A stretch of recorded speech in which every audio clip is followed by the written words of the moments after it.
ओम श्री गणेशाय नमः। ओम वरदाय नमः। आप सभी को पतंजलि योग सूत्र अध्ययन इसमें सभी को स्वागत करते हैं।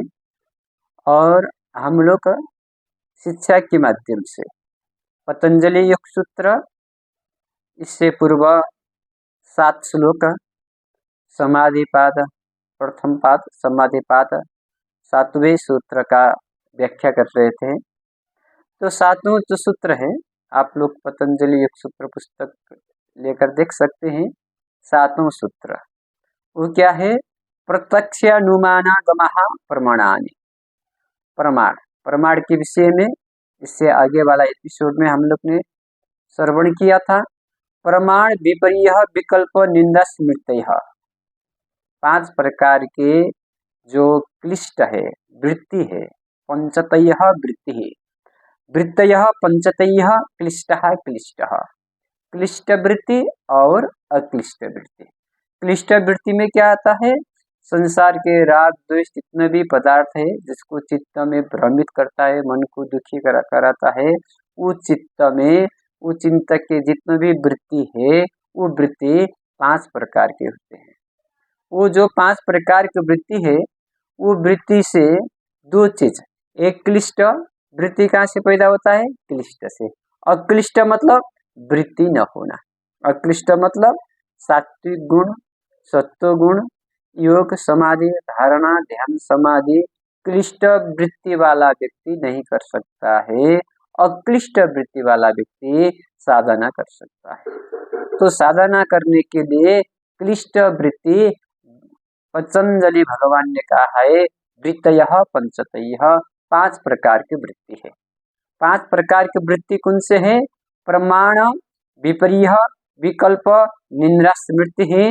समाधिपाद 6 श्लोक। प्रमाण, प्रमाण क्या है? प्रत्यक्ष अनुमान प्रमाण, हम लोग न्याय में पढ़ते हैं। जो प्रत्यक्ष है, जो इंद्रिय में आता है, जो मन वचन से जो प्रत्यक्ष पदार्थ को अनुभव में आता है उसको प्रत्यक्ष में किम प्रमाण। जो प्रत्यक्ष उसके लिए किसी प्रमाण की भी जरूरी नहीं होता है। और प्रत्यक्ष और होता है अनुमान। अनुमान कैसे किया जाता है? मान लीजिए यत्र यत्र वह्नि तत्र तत्र धूम, जहाँ पर धूम है वहां पर अग्नि है। इस प्रकार से अनुमान किया जाता है कि यहाँ पर धूम है तो यहाँ पर अग्नि हो सकता है। इसको अनुमान। आगम के मतलब होता है प्रत्यक्ष अनुमान आगमान। आगम मतलब वेदादि शास्त्र, शास्त्र ने बताया। जैसे पतंजलि मुनि ने इसको एक सूत्रधार किया, हिरण्यगर्भ आदि गर्भ भगवान ने योग को स्थापित किया, पतंजलि मुनि ने उसको सूत्रधार दिया, उसको परिकल्पना किया और चित्त शुद्धि के लिए एक वृत्ति बनाया। तो आगम जो वेदादि शास्त्र है ये भी प्रमाण है। तो प्रथम है प्रमाण। द्वितीय है विपर्यय। विपर्यय मतलब ठीक वस्तु को ठीक विपरीत उल्टा समझना। विपर्यय मतलब उल्टा, उसका उल्टा ज्ञान। तो विपर्यय क्या है? विपर्यय है विपर्ययो मिथ्या ज्ञान मत ध्रुव प्रतिष्ठम। समाधिपाद 8वां सूत्र।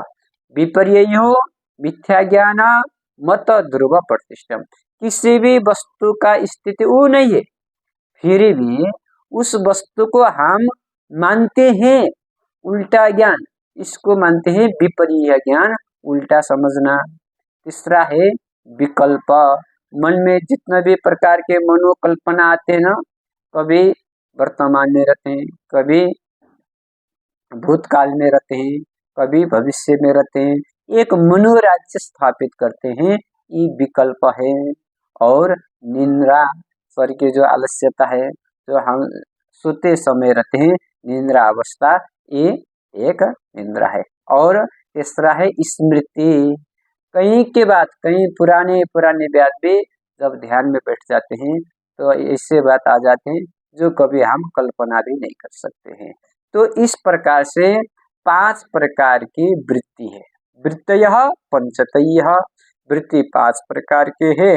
5 प्रकार के वृत्ति भी साधना के लिए बाधक हो जाते हैं। ये वृत्ति भी क्या है? ये चित्त को भ्रमित कर देते हैं।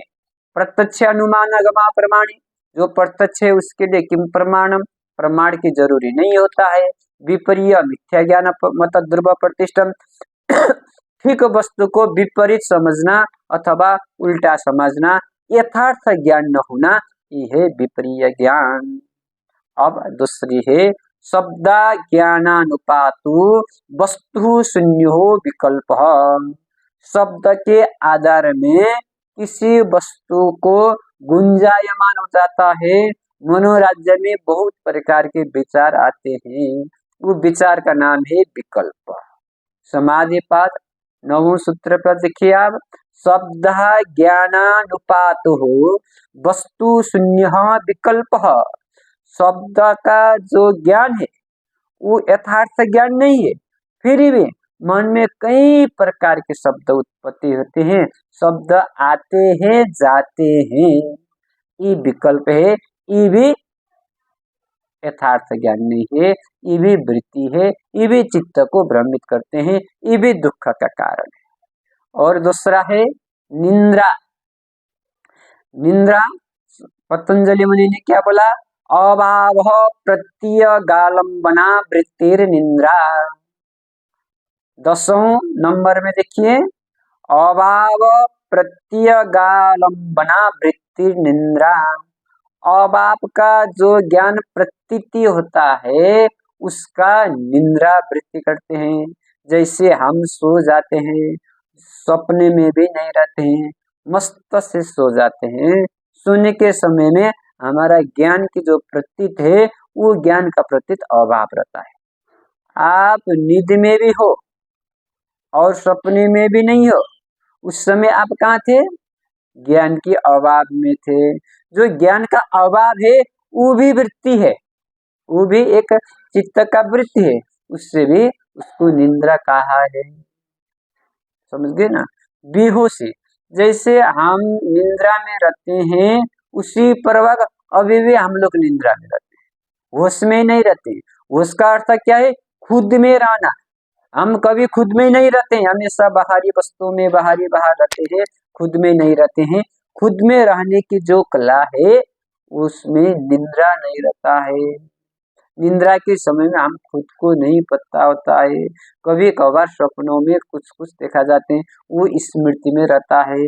निंद्रा जो सपनों में देखते हैं वो सपना स्मृति में रहता है, स्मृति है वो, लेकिन उस समय ज्ञान के अभाव रहता है। इस ज्ञान का अभाव का नाम है निंद्रा।